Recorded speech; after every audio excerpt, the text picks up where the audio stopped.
Welcome to the Krishnamurti channel on the Be Here Now network. You're listening to A Wholly Different Way of Living, a series of profound discussions between Professor Allan W. Anderson, Emeritus Professor of Religious Studies at San Diego State University, and J. Krishnamurti. These conversations took place at San Diego State University in 1974. At a time of unprecedented outer change in the political and social spheres, is there a fundamental interchange that is demanded of each one of us? In these 18 dialogues, Krishnamurti suggests that relying on organized religion, science, political ideologies, or the market economy not only falls short in addressing fundamental human issues, but ultimately contributes to their creation. According to Krishnamurti, the way to transcend our challenges must begin with the individual mind, through awareness of our personal perceptions of life, self, and others. During these discussions, Professor Anderson refers to many passages from both Western and Eastern religious texts, which he says align with Krishnamurti's teachings but are often misunderstood. This episode is titled Responsibility in Relationships. I hope you enjoy it.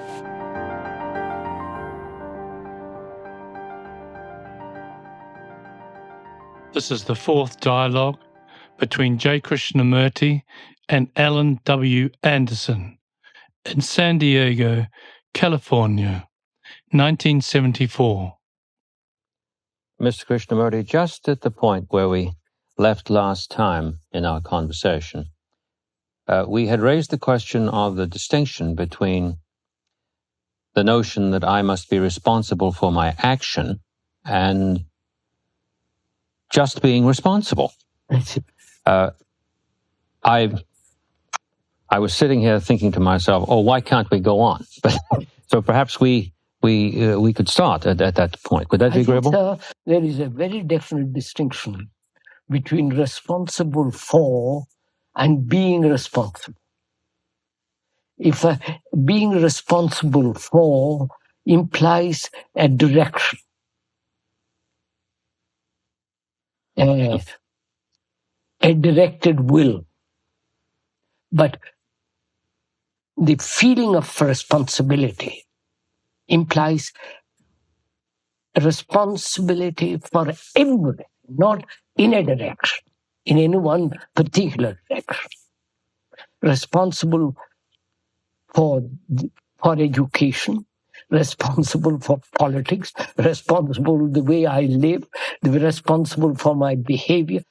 It's a total feeling of complete responsibility, which is the ground in which action takes place. I think then this takes us back to this business of crisis we were talking about. If the crisis is continuous, then it's misleading to say I'm responsible for my action because I've put the thing out there again, and it becomes an occasion for my confusing what is at hand that requires to be done and the concept of this notion of my action, because I am my action. Yeah, that's it. I am it. That means I am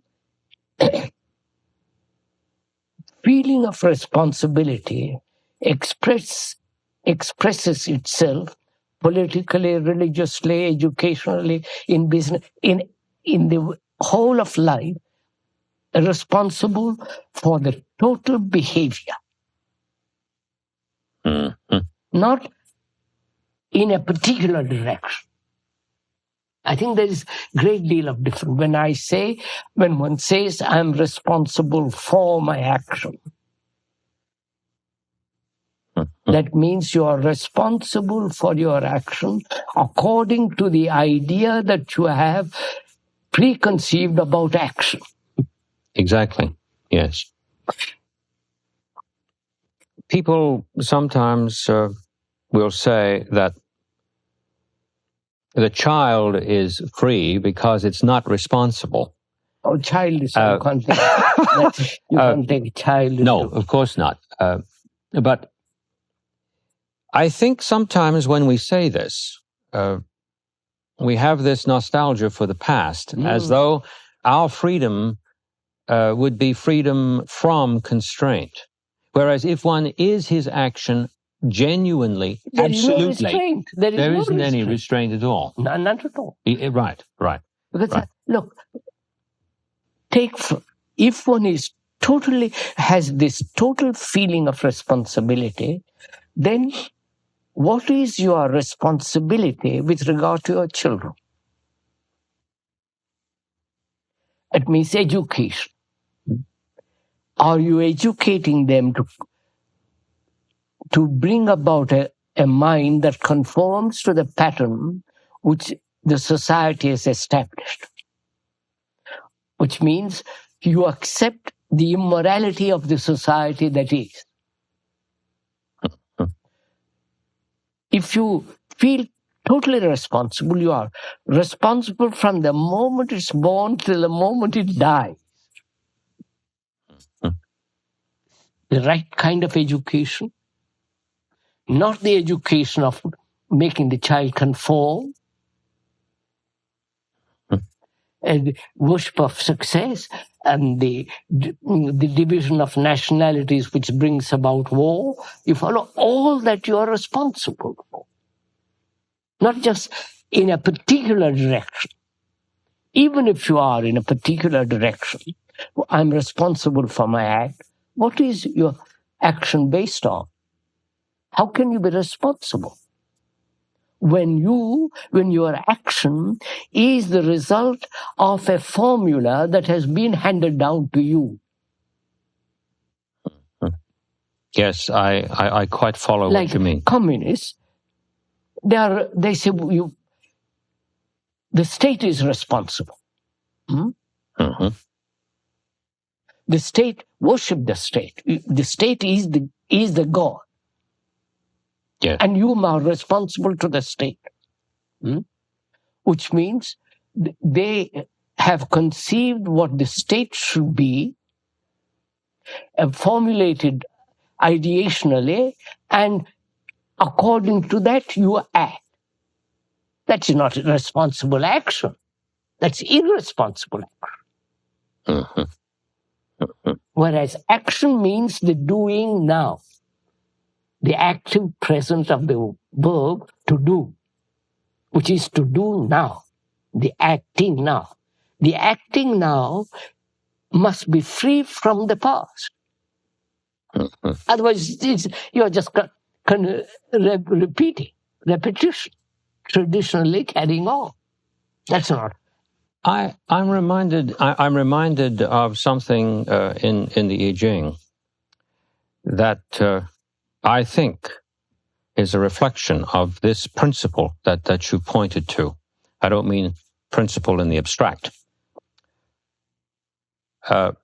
If I'm quoting it correctly from one of the standard translations, it goes like this: the superior man, by which it means the free man, not hierarchically structured, does not let his thoughts go beyond his situation, which would mean that he simply would be present as he is, not being responsible to something out there that's going to tell him how to be responsible or what he should do.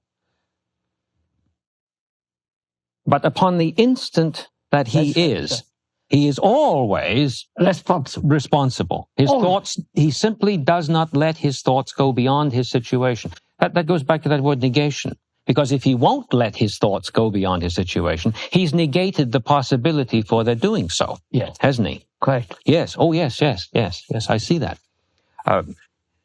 The reason that I'm referring to these other quotations is because if what you're saying is true, and if what they say is true,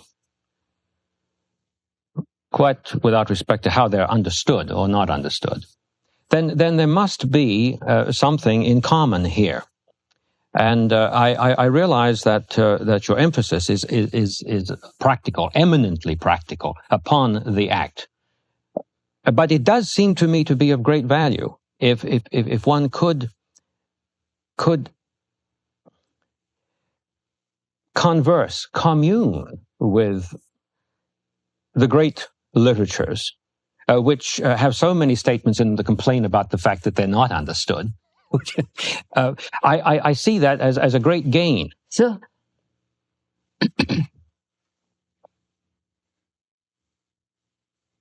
I have not read any books, any literature in the sense. Yes, I understand. In that sense.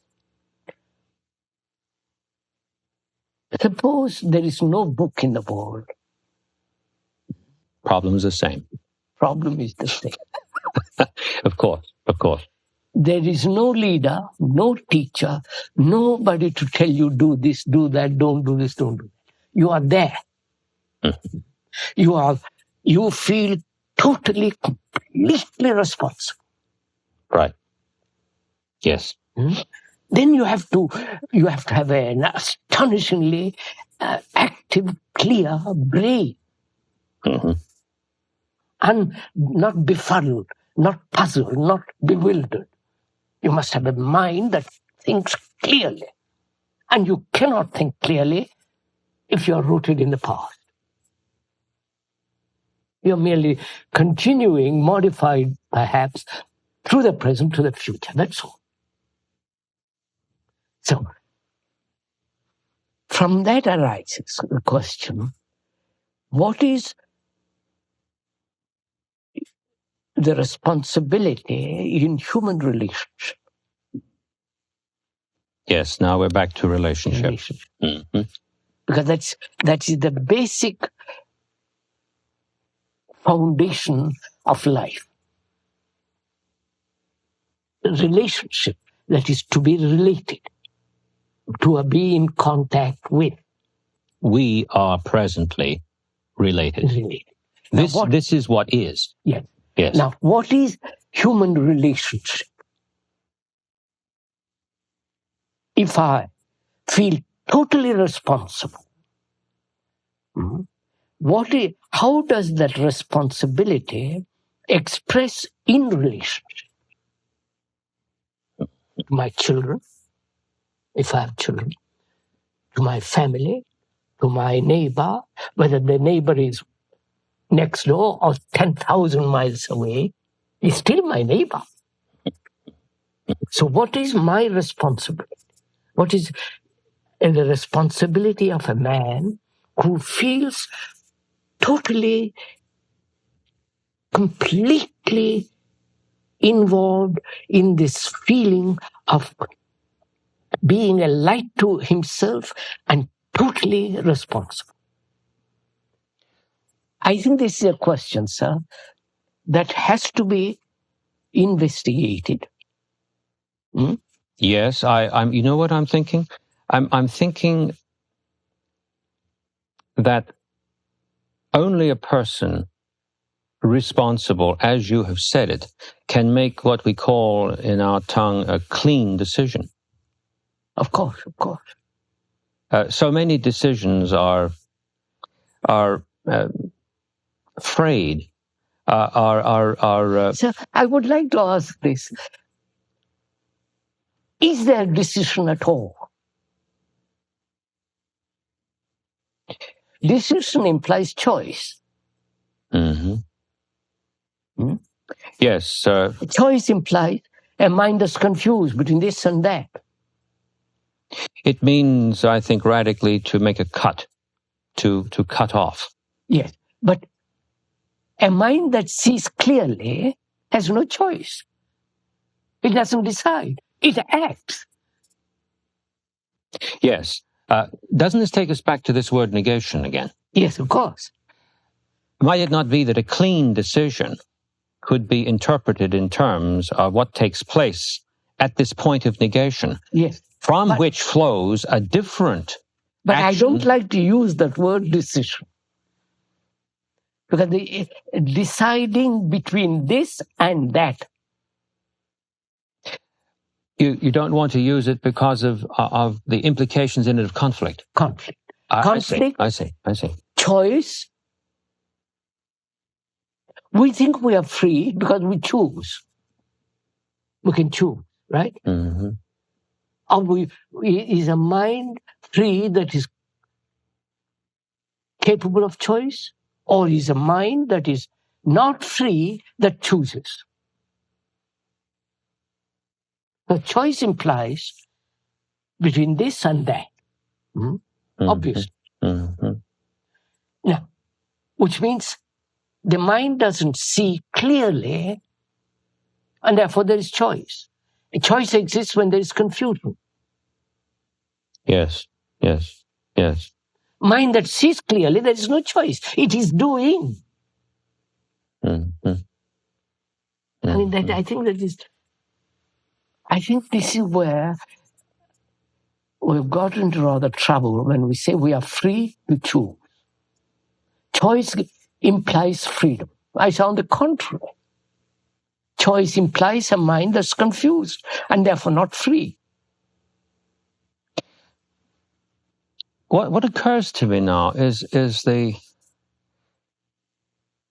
difference between regarding freedom as a property or quality of action rather than a state.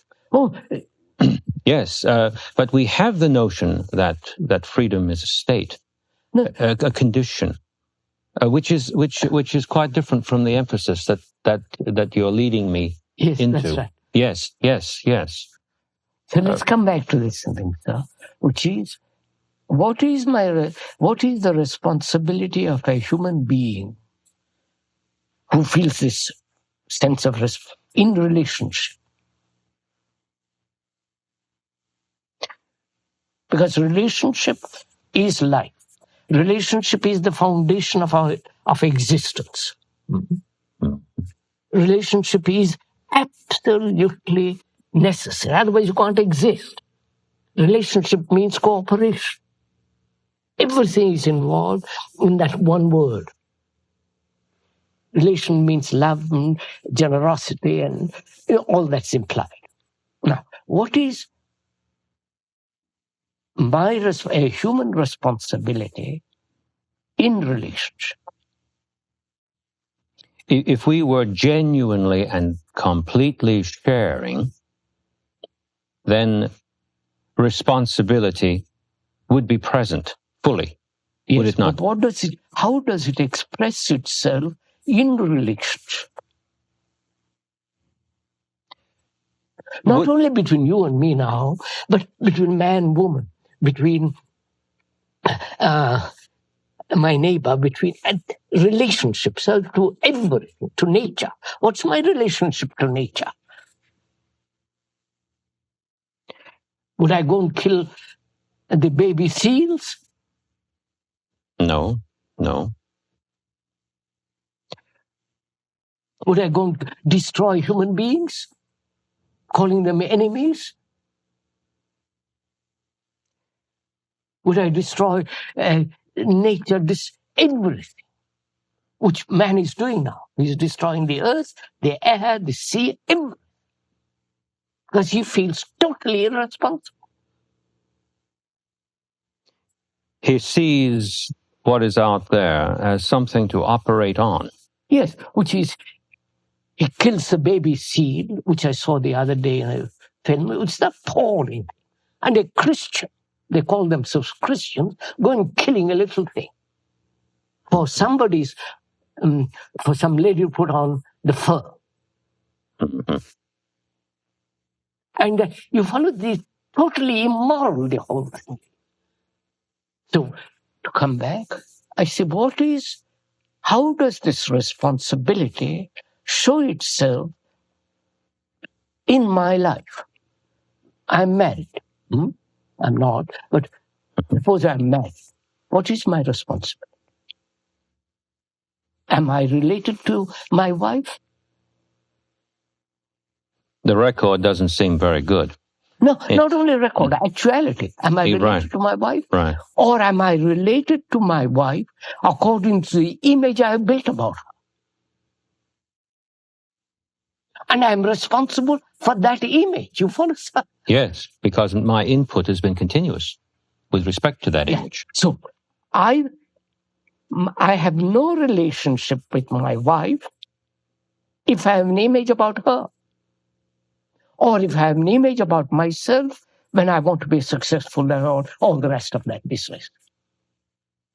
Since we were talking about now, being now, there's a point of contact, I take it, between what you're saying and the phrase that you used in one of our earlier conversations, the betrayal of the present. Absolutely.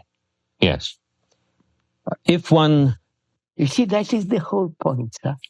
If I am related to you,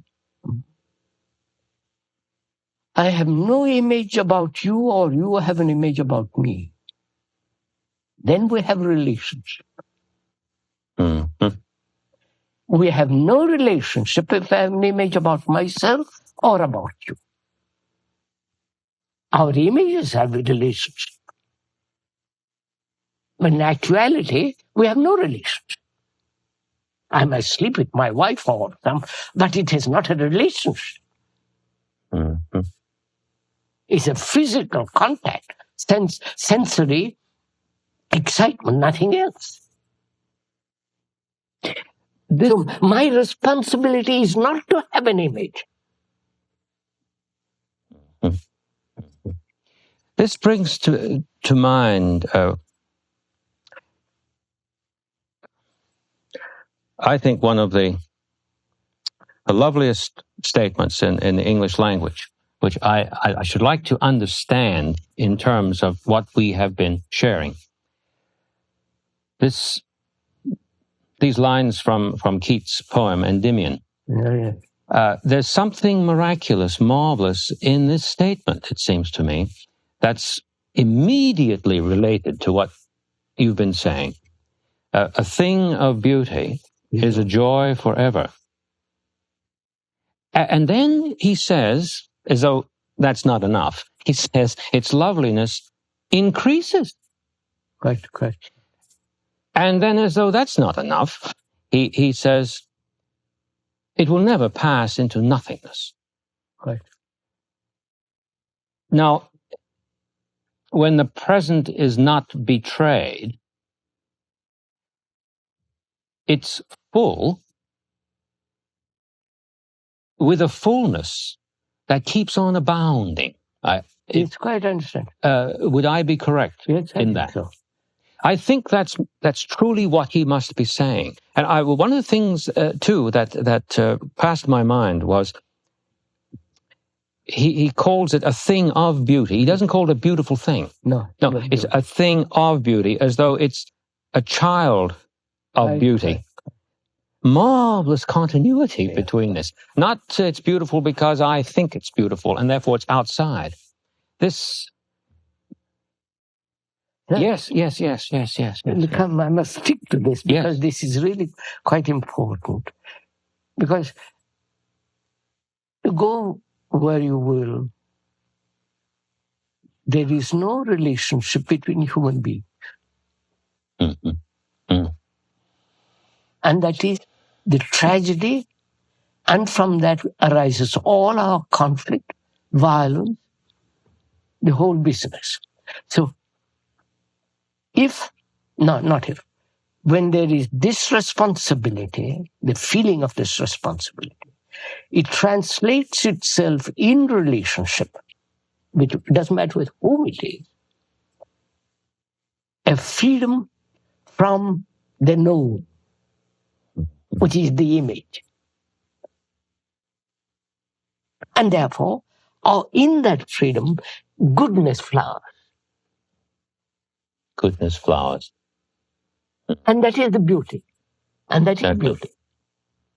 Beauty is not an abstract thing, but it goes with goodness. Goodness in behavior, goodness in conduct, goodness in action. Sometimes while we've been talking, I've started a sentence with if. And I've looked into your eyes, and immediately I got it out. I knew I'd said the wrong thing. It's just like a minute ago, you said if, and you said no, when. Yeah. Then. We're always ifing it up. I know, ifing it up. It's awful. I know. We're always dealing with abstractions rather than with reality. Immediately we if.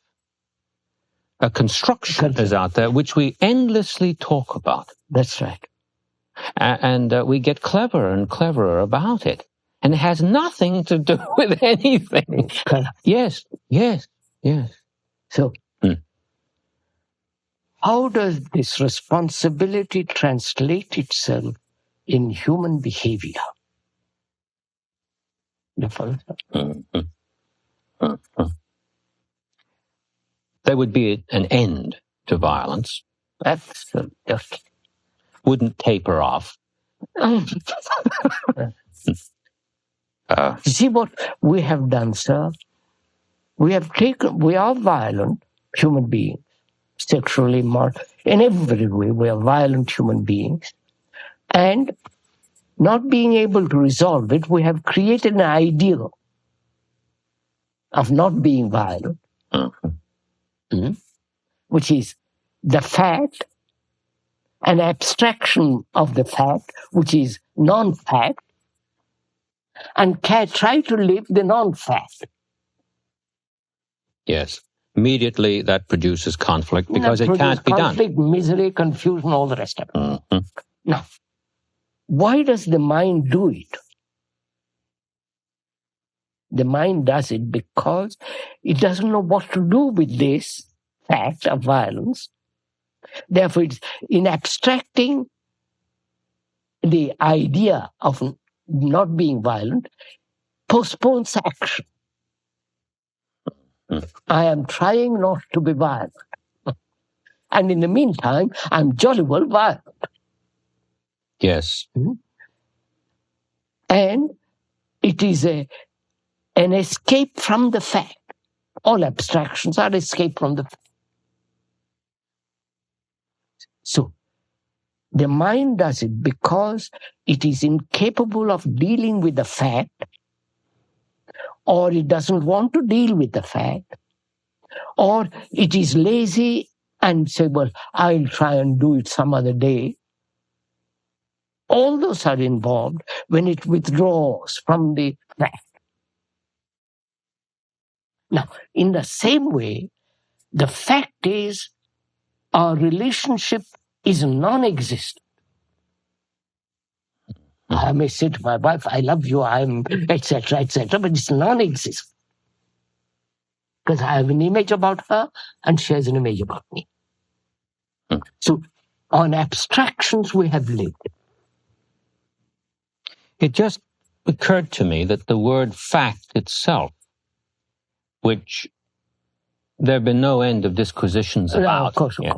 Fact, what is? Let's call it what is. But actually, it means something done. Done, yes. Not the record of something, but actually something done, performed, act. And it's that sense of fact that with our use of the word fact, give me facts and figures. We say in English, give me facts. We don't mean that when we say it. No. If one probably wouldn't need facts and figures in that abstract sense. This is yes, I reveals follow. a tremendous law. I follow. When you feel responsible for education of your children. Not only your children. Mm-hmm. Are you educating them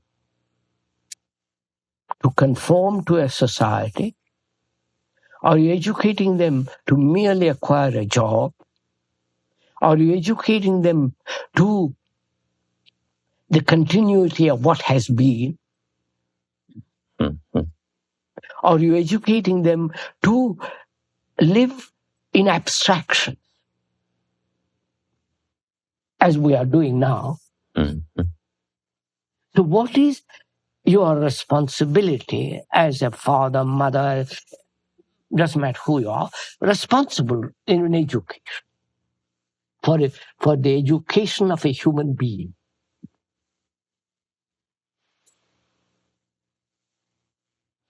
That's one problem. What is your responsibility if you feel responsible for human growth, human culture, human goodness. What's your responsibility to the earth? Mm-hmm. To nature, you follow it. It is a tremendous thing to feel responsible.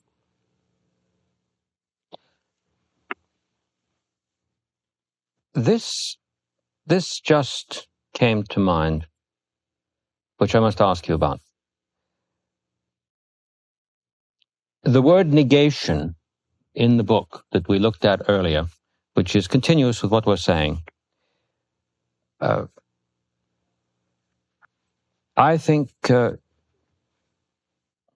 is itself rather endangered by the usual notion that we have of negation, which is simply a prohibition, which is not meant. No. Which is not meant. Of course. When we reviewed that incident in the Gita between the general and his charioteer, the Lord Krishna, the Lord's response was a negation without it being a prohibition. Quite. Wasn't it? I don't know. No. I mean, in terms of what we just got through seeing. Yes. There's a difference then between rearing a child in terms of relating to the child radically in the present, in which negation, as is mentioned in the book here that we went through, is continuously and immediately and actively present, and simply walking around saying to oneself, now I'm rearing a child, therefore I mustn't do these things, and I mustn't do those things, I must do that. Exactly. An entirely different thing. But one has to break the habit of seeing negation as prohibition. And also, you see, with responsibility goes love, care, attention. Yes, earlier I was going to ask you about care in relation to responsibility. Something that would flow immediately, naturally. Yes. Not something that I'd have to project that I needed to care for later. Yeah. And so I won't forget. But I would be with it. Yes. See, that involves a great deal too, because the mother depends on the child. And the child depends on the mother or the father, whatever it is. So that dependence is cultivated. Not only between the father and the mother, but depend on a teacher. Depend on somebody to tell you what to do. Mm-hmm. Depend on your guru. Yes, so I'm gradually, the child, the man, is incapable of standing alone. And therefore he says, I must depend on my wife for my comfort, for my sex, for my this or that and the other thing. I'm lost without her. And I'm lost without my guru, without my teacher. It becomes so ridiculous. So when the feeling of responsibility exists, all this disappears. You are responsible for your behavior, for the way you bring up your children, for the way you treat a dog, a neighbor, nature. Everything is in your hands. Therefore, you have to become astonishingly careful what you do. Careful, not I must not do this and I must do that. Care. That means affection. That means consideration, diligence.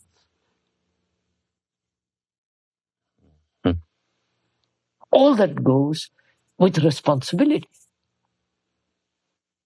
which present society totally denies. When we begin to discuss the various gurus that are imported in this country. That's what they are doing, creating such mischief, making those people unfortunate, thoughtless people who want excitement, join them, do all kinds of ridiculous, nonsensical things. So, so come back. Freedom implies responsibility. And therefore, freedom, responsibility means care, diligence, not negligence, not doing what you want to do, which are what's happening in America. Do what you want to do. This permissiveness is just doing what you want to do, which is not freedom, which breeds irresponsibility.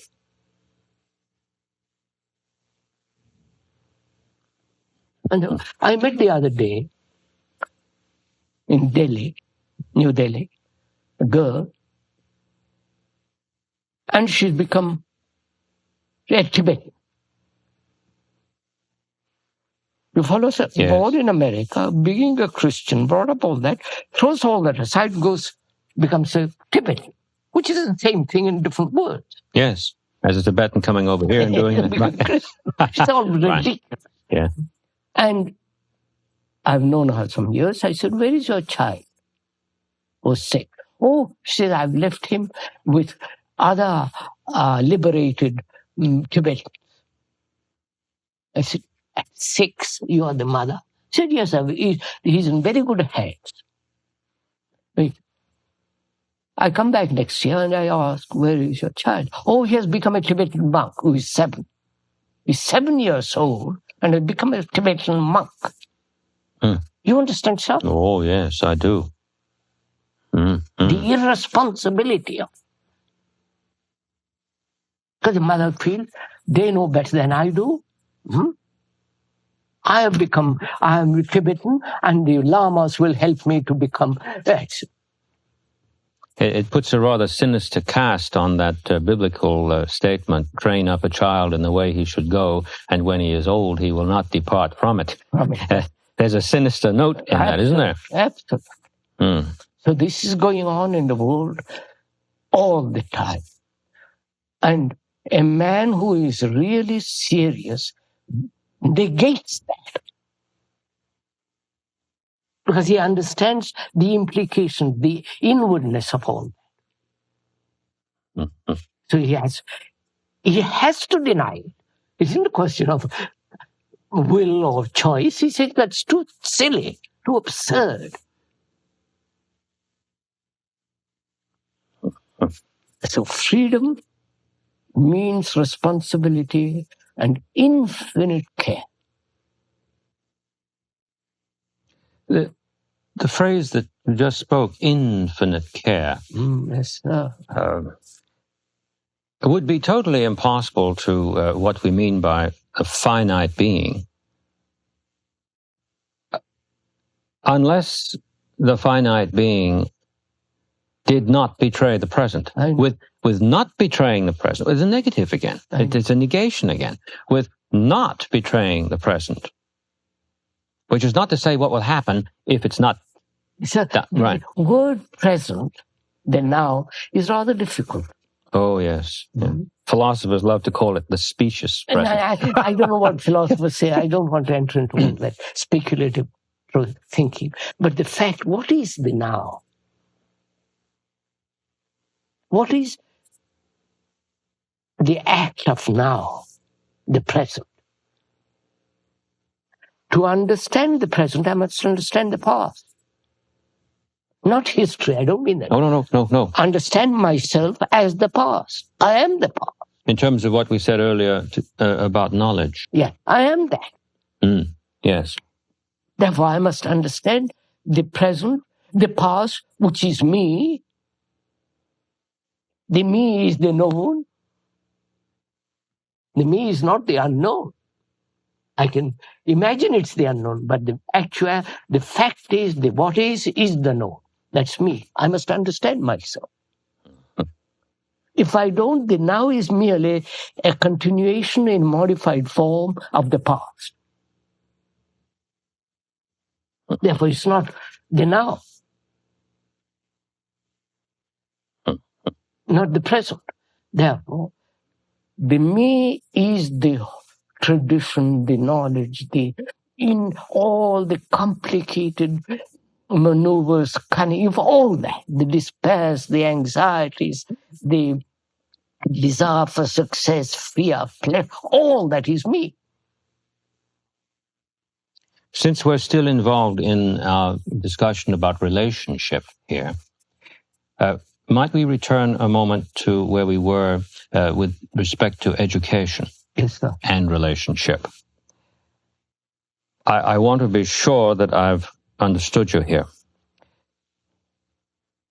Let us say that one were fortunate enough to have a school where what you are pointing to was going on. We are doing it. We have got several schools. Marvelous. Well, we'll have a chance to talk about that, won't we? Yes. Good.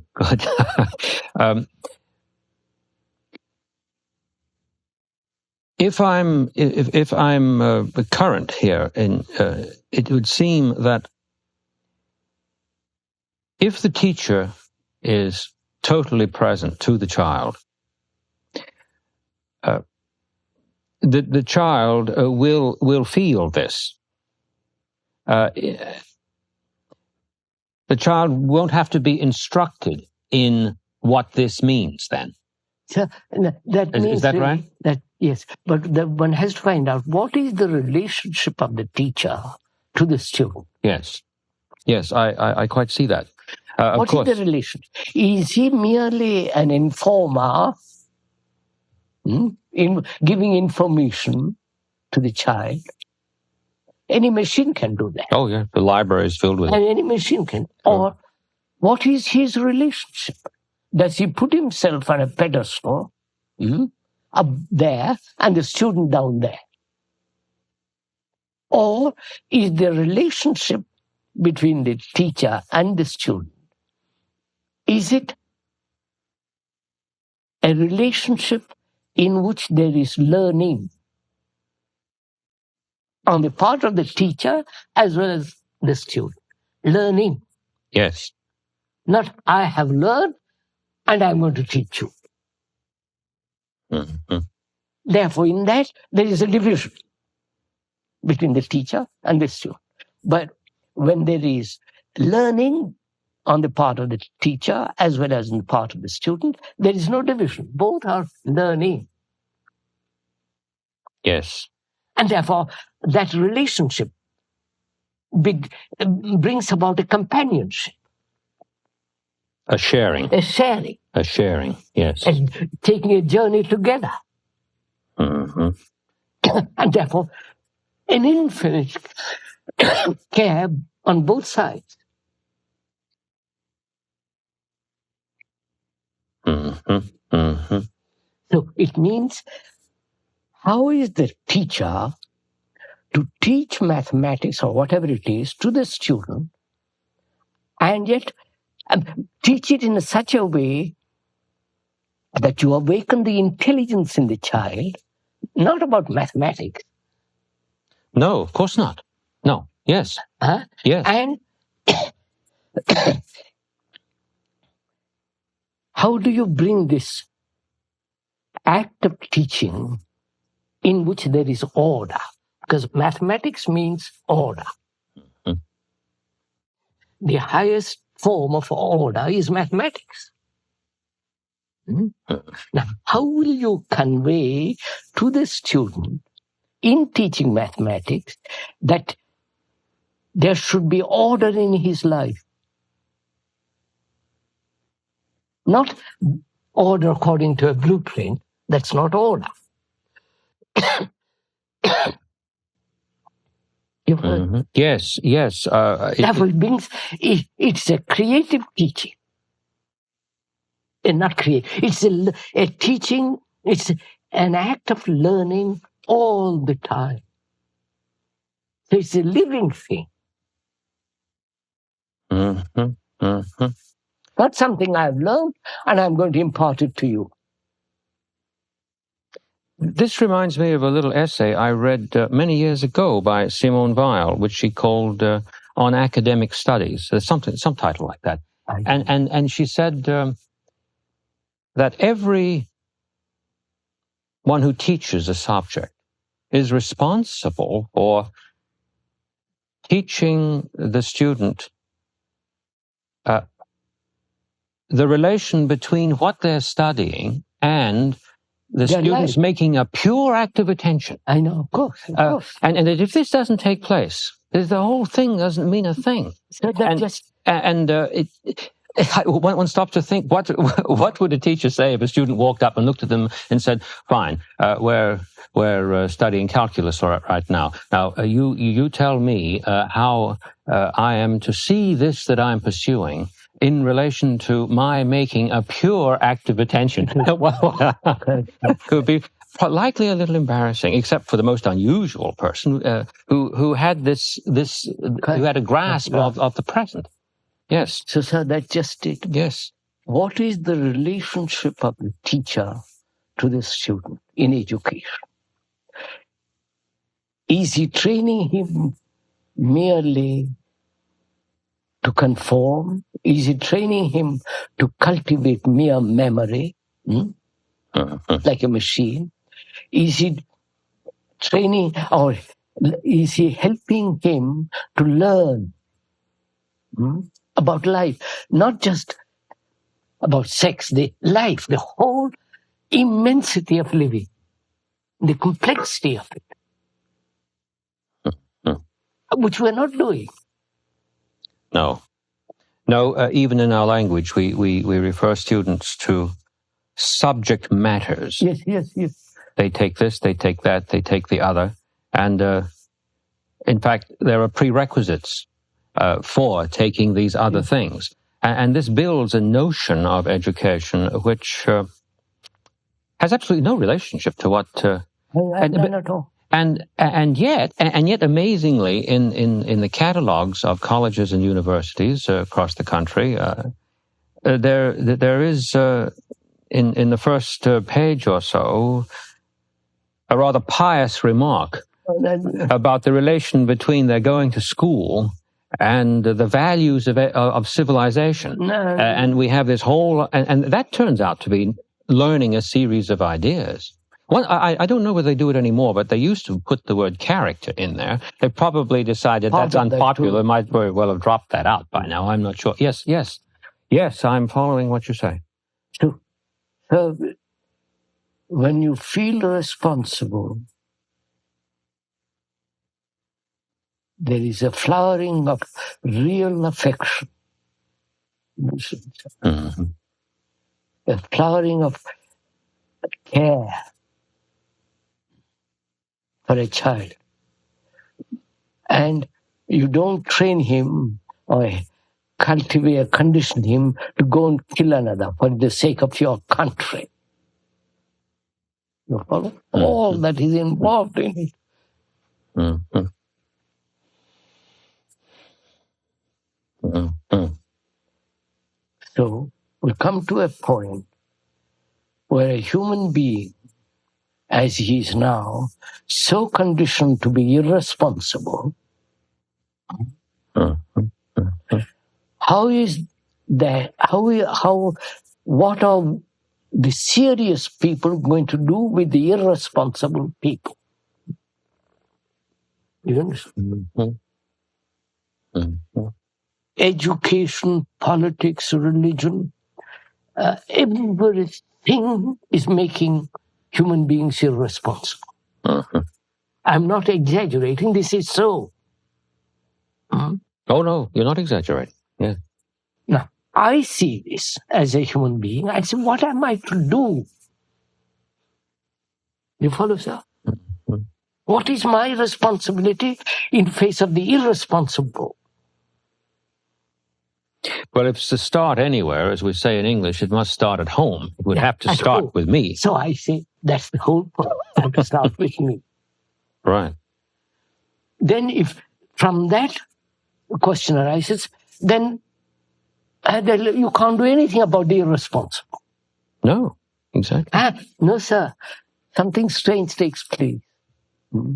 Oh, I misunderstood you. I'm sorry. What I meant by replying there is that I don't attack the irresponsible. No. Yes, go ahead. Yes. Something strange takes place, which is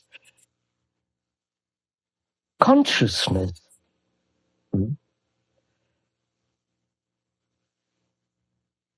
The irresponsible consciousness is one thing. Yes. And the consciousness of responsibility is another.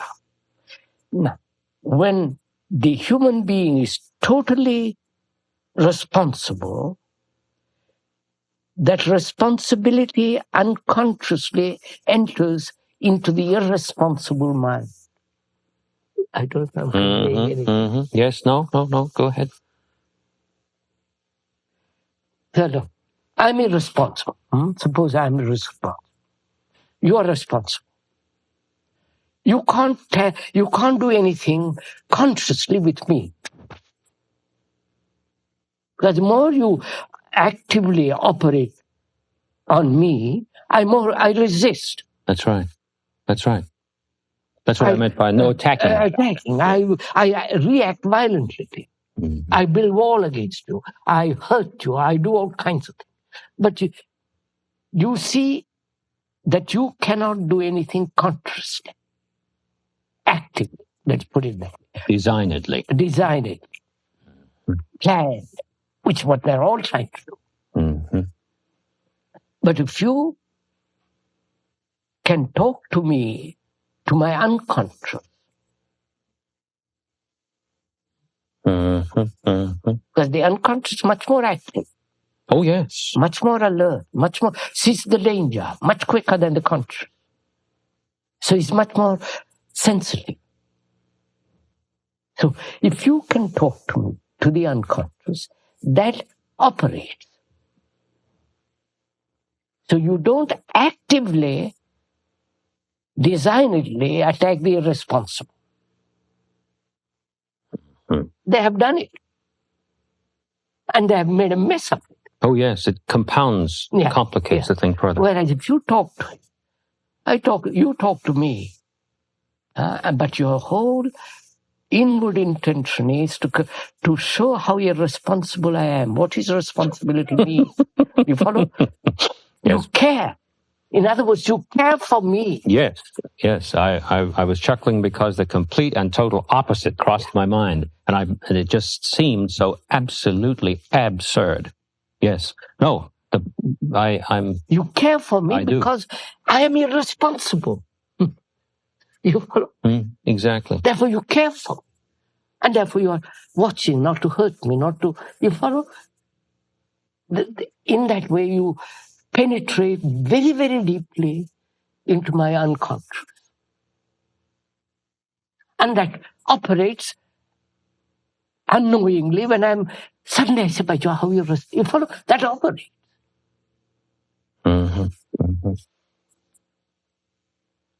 I have seen this, sir,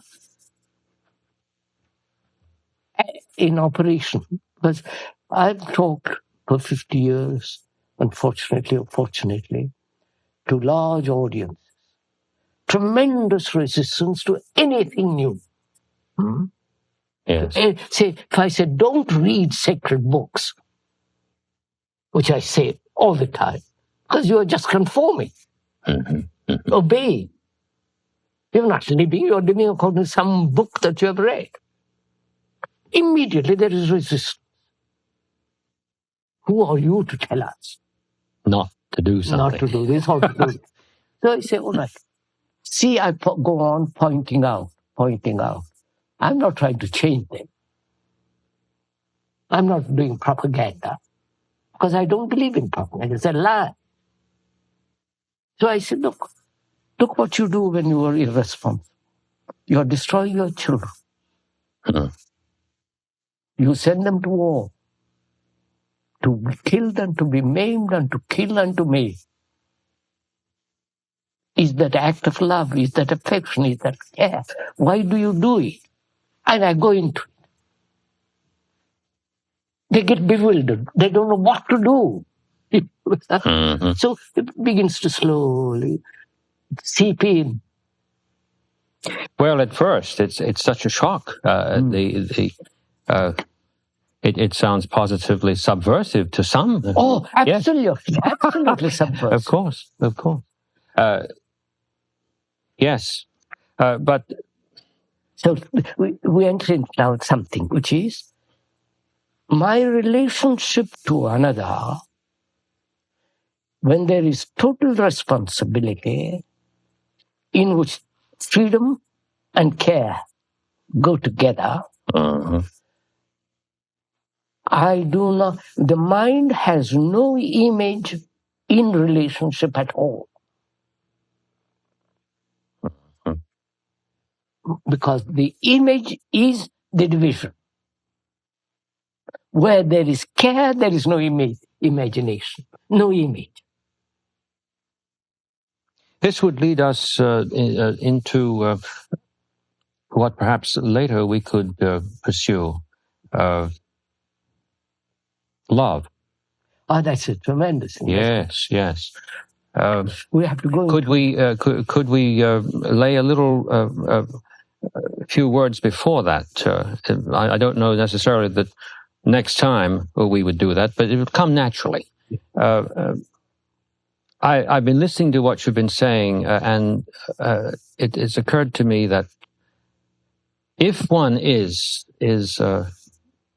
responsible and care is continuous with that, one would not fear. One could not fear. Yes, sir. Not would not, could not fear. No, but you see, that means really one must understand fear. One must understand fear. And also the pursuit of pleasure.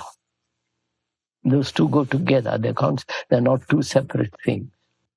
What I've learned here in our discussion is that what it is, if I followed you correctly, that we should turn ourselves toward understanding is not what are called values. Oh no. We don't understand love. We understand all those things which we catch ourselves into, that militate against any possibility whatsoever. This is what's so hard to hear, that to be told that there just is no possibility. Yes, sir. This produces immense terror. Do you think next time when we converse together, we could begin at that point where we could discuss fear? Oh, yes. Good. But sir, Good. Before we enter fear, there is something which we should discuss very carefully. What is order in freedom? Fine. Yep. Yes.